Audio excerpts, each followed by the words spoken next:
The corruption hearings into the Chinese donations to Labor have focused on wads of cash stuffed in bags, bottles of grey and secret meetings.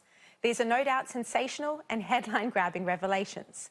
But important as the ICAC hearings have been, they focused on the New South Wales party bosses, Jamie Clements and Caleb Murnane, as rogue figures who just led the party astray. The perception out of all the corruption hearings so far has been that this is a dirty culture that has just grown out of Sussex Street, and it's at a distance from the federal parliamentary team. This isn't an accurate picture.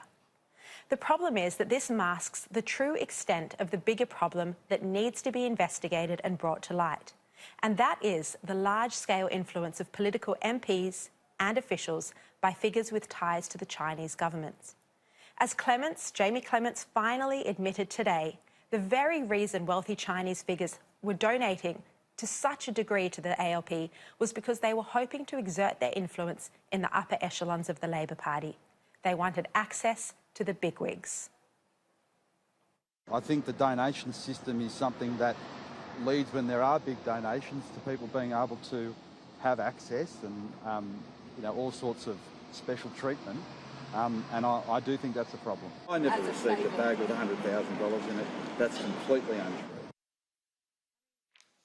This is where the corruption hearings and more of them need to drill down and focus. The fact is, the charm offensive of wealthy Chinese Australians with potential links to Beijing has reached the very highest levels of the Labor Party. I'm speaking about no less than the Prime Minister and Foreign Minister, and during an election campaign at that.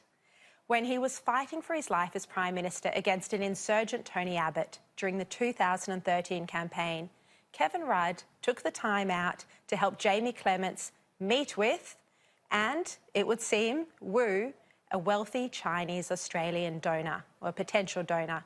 Clements invited the then Foreign Minister Bob Carr along to the meeting, telling him he hoped to get $100,000 from the man that they were about to meet. The meeting took place in a luxurious suite at the Park Hyatt Hotel in Canberra, a 5-star hotel, and Rudd had just held an urgent National Security Committee meeting to discuss Syria. He then forgot about domestic politics for a moment to meet with the potential donor, and you can imagine that he was in his element because the donor couldn't speak English, and so Rudd helpfully was able to speak in Mandarin, which no doubt would have impressed the donor and his son, who was also there. Now, Bob Carr, during the meeting, helped prompt Kevin Rudd with friendly topic suggestions like the latest on the discussions with Chinese President Xi Jinping on a free trade agreement.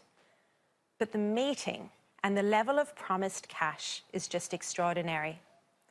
Carr said today, when I put questions to him and his advisors about this, that he couldn't recall who the donor was because the meeting was 6 years ago. But he says it wasn't Huang Zhongmo, who he knows very well. But in his Diary of a Foreign Minister, which was released about 2015, Bob Carr does recount some colourful points of the meeting. He says, and you can have a look at the extract here, he says, "Sitting on the couch next to me, Rudd seeks permission to talk in Mandarin because our new friend doesn't speak English, although his son does." He also says, "I suggest Kevin tell him about his conversations with President Xi on a free trade agreement. Later, I suggest he mention the opening of our Consul General in Chengdu." Levitated into this space, out of the campaign hubbub, the Prime Minister is briefly inhabiting a placid space. So that was, of course, Bob Carr's description of this meeting with a very wealthy potential Chinese donor at the height of the 2013 election campaign. It was just a fortnight before polling day, a Saturday night, the Park Hyatt in Canberra.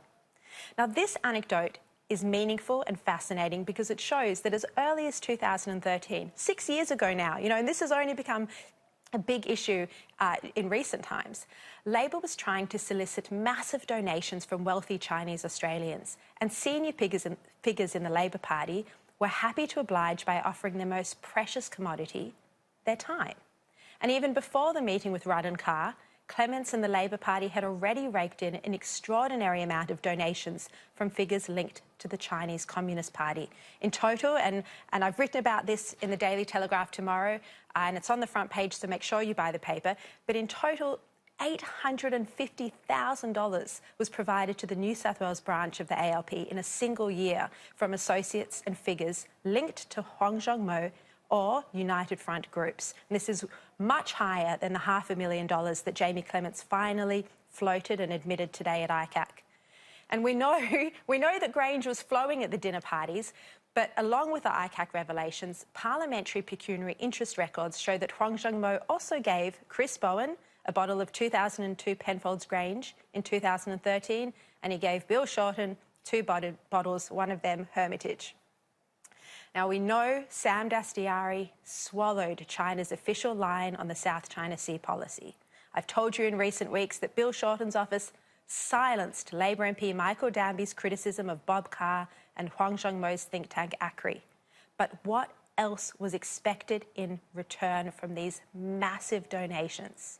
As federal Labor shies away from the damning revelations, light needs to be shed on what other influence and pressure was exerted on the Labor Party in return for the mountains of political donations the New South Wales branch of the Labor Party welcomed with open arms. We need to know if there was a quid pro quo here.